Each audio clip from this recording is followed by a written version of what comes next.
Bom, pessoal, estamos de volta aqui com a nossa série de entrevista com um especialista. O objetivo é sempre trazer um conteúdo bem interativo para vocês, com gente de peso, que consegue trazer informação, conhecimento e que nos ajuda aí nesse desafio de mudar o status do atendimento no Brasil. Então, acho que o objetivo de ter trazido o Zapata, que eu vou já pedir para ele se apresentar aqui, é justamente para ele contar um pouquinho da história dele. Ele vai falar sobre toda a transformação que ele já promoveu na empresa passada que ele teve, mas vai contar principalmente como ele enxerga o mercado hoje e como ele tem ajudado as empresas a se transformarem nesse mundo tão louco que a gente vive hoje. Então, Zapata, primeiro eu queria te agradecer pela presença, pelo seu tempo.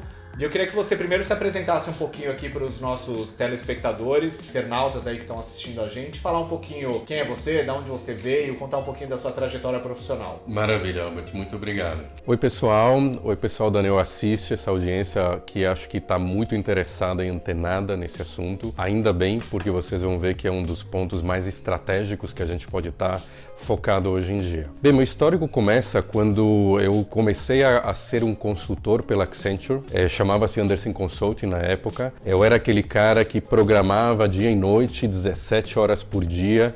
Na época eu programava em VB3, depois VB4, 5, C. Eu fiz essas loucuras uma vez na minha vida assim. E isso foi muito bom, porque eu digo que isso me deu muito conhecimento do lado frio que eu costumo falar, que é o lado analítico, o lado metódico, que é fundamental para qualquer profissão. Depois disso, eu aceitei um convite da Localweb, do Gilberto Maltner, para ajudá-lo no desafio de, naquela época, pegar uma startup, que era a Localweb, era uma empresa pequena na época, e ajudá-los a melhorar a qualidade. Para eu poder melhorar a qualidade, eu pensei, tá bom, qual o melhor lugar de ver a qualidade é sabendo o que é não qualidade, principalmente na cabeça do cliente. A reclamação, né? A reclamação, que temos ainda uma cultura muito de aversão à reclamação. Você acredita que tem empresas que preferem colocar a reclamação embaixo do tapete, esconder e ninguém vai ver? Isso não é, você não está falando do ano 2000, você está falando do ano 2018, né? Exato. Isso acontece até hoje. Exato, até hoje. Naquela época, então, eu já tinha essa visão de, olha, vamos ver o que é não qualidade para trabalhar isso não superficialmente, mas entender processos, métodos, até cultura que levou a ter uma não qualidade. Só que geralmente quem opera a reclamação quer esconder aquilo lá. Mas naquela época, então, eu já comecei a desencavar tudo e colocar realmente no ventilador. E com isso eu trazia de volta para a empresa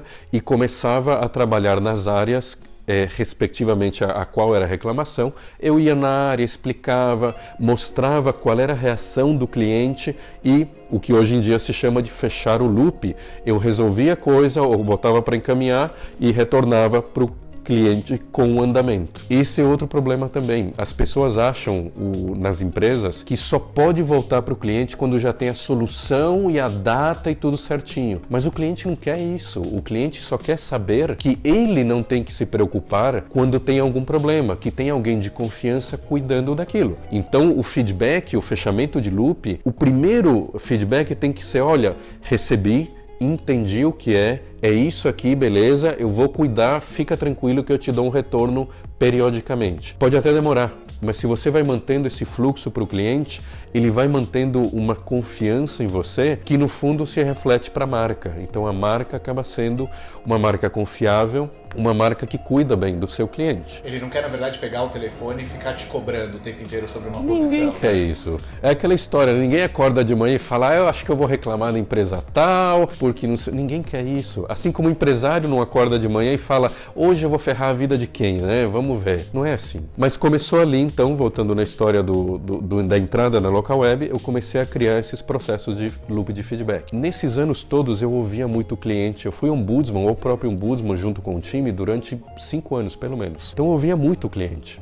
E nisso eu ia formando uma percepção de que sempre tinha um ouro escondido do lado do cliente. Pois bem, quando cheguei nessa atuação mais abrangente, foi necessário estreitar para manter o foco. E aí teve uma grande virada até na minha mente, na minha formação profissional. Em vez de eu voltar para o meu lado frio que eu comentei, o meu lado metódico, que seria as áreas de operação, infraestrutura, ou mesmo processos, eu foquei em atendimento, que é o lado quente da história, é o lado que está do lado do cliente. Mas isso foram então 12 anos, teve muita história dentro desses 12 anos, muito aprendizado, muita evolução. E depois disso começou a minha fase de consultoria. E eu comecei a perceber que estava na hora então de mudar o foco da minha consultoria para ser explicitamente Customer Experience. No fundo, o que eu chamo de Customer Experience é um derivado de uma empresa centrada no cliente. Então a minha consultoria, Kentricus, ela ajuda organizações a serem centradas no cliente através da experiência dos seus clientes.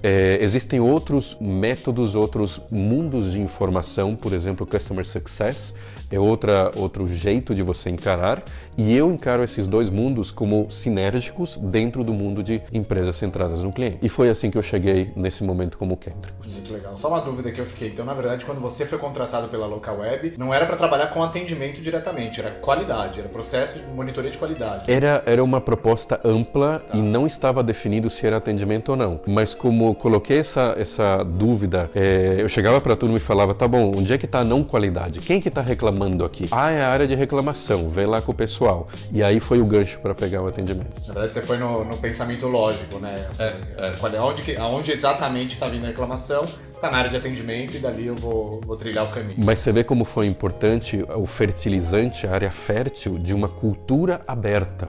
Uma cultura que, de peito aberto, queria saber o que estava errado. Isso é fundamental se a empresa quer vencer hoje em dia. Legal. Uma coisa que você comentou sobre a questão do feedback, né, que eu acho super importante, a gente estava até conversando agora há pouco sobre como que as empresas utilizam feedback, quem utiliza, quem não utiliza. A grande verdade é que no último estudo que a NeoAssist fez, menos de 40% das empresas de fato utilizam o feedback do cliente. Um arquivo morto, uma planilha de Excel ou de algum sistema, e ele não é utilizado. Como que você enxerga isso nos dias de hoje? Primeiro me surpreendeu. Por minha vivência, instintivamente eu já esperava algo nessa linha. Mas quando vocês me mostraram os números, meu queixo caiu. Eu falei, meu Deus, como é que pode ser tão baixo o índice de uso do feedback? E eu acho que isso deriva dessa cultura de esconder o erro. As áreas operacionais, como em muitas empresas não são áreas estratégicas, elas estão indiretamente ligadas ao C-Level. Então elas têm receio de mostrar erros, receando que o erro seja levado de volta para a área como culpa deles e por algum motivo serem penalizados por isso, sendo que deveria ser o contrário. Então me surpreende muito isso porque é um ouro que está escondido. Eu sempre falo que reclamações valem ouro. Reclamações primeiro que vem de clientes que estão realmente tão comprometidos com a sua marca, ainda comprometidos, que eles se dão ao trabalho de reclamar. Não é qualquer cliente que faz isso. A maioria não reclama, né? Exato, vai pro concorrente. Então você vê um churn aumentando, para quem está no modelo SaaS, o seu churn está aumentando, e você se pergunta por que se a minha reclamação tem tão pouca reclamação, por exemplo. Não recebo reclamação e perco o cliente. Exato. Então tem aquela máxima também de que um cara que reclama significa 10 ou 20, dependendo da pesquisa, que simplesmente vão embora silenciosamente. Então, para começo de história, tem isso. O cliente que reclama, ele é um cliente que gosta de você, por mais paradoxal que pareça. Ele ama tanto a sua marca que ele quer te dar a chance de você melhorar. E segundo, esse cliente já filtrou um monte de coisas. Isso muitas empresas não percebem. Não é geralmente uma reclamação que acontece. Geralmente é um conjunto de coisas que desponta naquela gota d'água e aí o cliente tem a pachorra de reclamar e vai para a empresa com todos os cachorros. Nessa hora, você tem que perceber que ele vai filtrar. Ele vai pegar tudo aquilo que ele sofreu e vai escolher onde realmente está doendo e vai te dar de bandeja qual é a maior coisa que você tem que melhorar. Então eu costumo falar assim para alguns clientes que eu faço de consultoria nesse mundo de reclamação. Eu falo, tá bom, lista todas as reclamações. Tá aqui, tá listado. Agora substitui o título lá que é reclamação e coloca melhorias estratégicas. E aí cai a ficha. Aí, realmente, isso aqui eu tenho que melhorar, porque se tem gente que está reclamando disso, é porque tem concorrentes que não têm isso e vão sugar o meu cliente. Então começa a focar sua energia nisso. Você muda do negativo para uma coisa a melhorar e aí parece que muda totalmente a visão dentro da empresa de como eles podem enxergar as críticas. Exato, né? Porque, na verdade, acho que tem uma questão de ego, talvez, também. Você entende que alguns gestores têm um pouco essa questão de ego de Putz, reclamação é o cliente insatisfeito, o cliente não sabe o que ele quer, o cliente é burro. A gente ouve muito isso no mercado, né? Sim. Como que você enxerga isso hoje dentro das empresas? É curioso você me falar isso do cliente é burro, porque esses dias eu comentei algo muito parecido, uma técnica que é muito parecida com o que eu falei de reclamação e que vai ao encontro disso. Faz o mesmo exercício da reclamação, só que faz com a sua turma de atendimento, que é quem fala, pô, esse cliente é um saco, ele só reclama, não sei o quê. Exatamente, é idiota e tal. Faz assim, junta a turma numa sala e bota o título lá. Reclamações, aliás, erros do meu cliente. Você coloca lá e a turma vai descascar. Ah, o meu cliente é burro, o meu cliente é idiota. Bota tudo isso. Quando acabar tudo, você muda o título de novo e coloca características do meu cliente. Isso também ajuda a mudar o mindset, porque o cliente que está tendo comportamentos que o seu time de atendimento interpreta como o cara é burro, o cara é um saco, etc., todos aqueles erros, no fundo é uma característica do cliente. Não adianta você achar que você vai mudar o perfil deles e mais ainda, é porque ele é assim, talvez que ele seja seu cliente. Claro. Então, o foco da empresa está em cima dele, né? Exatamente. Então, quando você percebe que aquilo são características do cliente, você começa a mudar a empresa a ser centrada nele. Tá bom, então já que ele é assim, vamos alterar os nossos processos, as nossas formas de atuação, até o nosso produto para acolher essas características. E nesse acolhimento você está sendo centrado no seu cliente, que é a grande máxima estratégica de hoje. Claro.